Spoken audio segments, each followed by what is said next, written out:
வேளச்சேரி பரங்கிமலை இடையேயான ரயில் பாதையில் பறக்கும் ரயில் சேவை தொடங்குவதில் மீண்டும் தாமதம் ஏற்பட்டிருப்பதால் பயணிகள் அதிருப்தி அடைந்துள்ளனர். வேளச்சேரி பரங்கிமலை இடையே பறக்கும் ரயில் சேவை இன்று முதல் தொடங்கும் என தெற்கு ரயில்வே அறிவித்திருந்தது.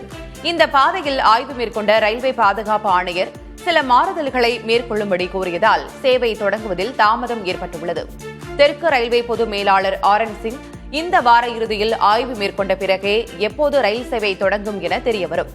எழும்பூர் ரயில் நிலைய பணிகளால் ஏற்கனவே ரயில்களின் சேவை குறைக்கப்பட்டிருக்கிறது. எனவே வேளச்சேரி பரங்கிமலை ரயில் தாமதம் பயணிகளிடம் அதிருப்தியை ஏற்படுத்தியிருக்கிறது.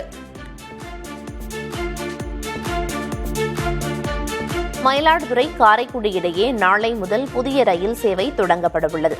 இதனை பிரதமர் மோடி தொடங்கி வைக்க உள்ளார். காரைக்குடியில் காலை 6:15 மணிக்கு புறப்படும் ரயில் திருவாரூர் வழியாக மயிலாடுதுறைக்கு 10:40 மணிக்கு சென்றடையும். மாலையில் மயிலாடுதுறையில் 5:10 மணிக்கு புறப்படும் ரயில் காரைக்குடியை 9:15 மணிக்கு சென்றடையும்.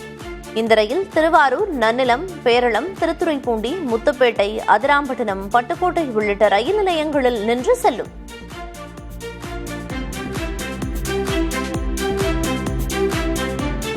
சென்னை மெட்ரோ ரயில் பயணிகளுக்காக 11 முக்கிய நிலையங்களில் 220 மினி மற்றும் சிறிய பேருந்துகள் மூலம் 5 நிமிட இடைவெளியில் கடைசி மைல் இணைப்பு சேவை வழங்க தமிழக அரசு ஒப்புதல் அளித்துள்ளது.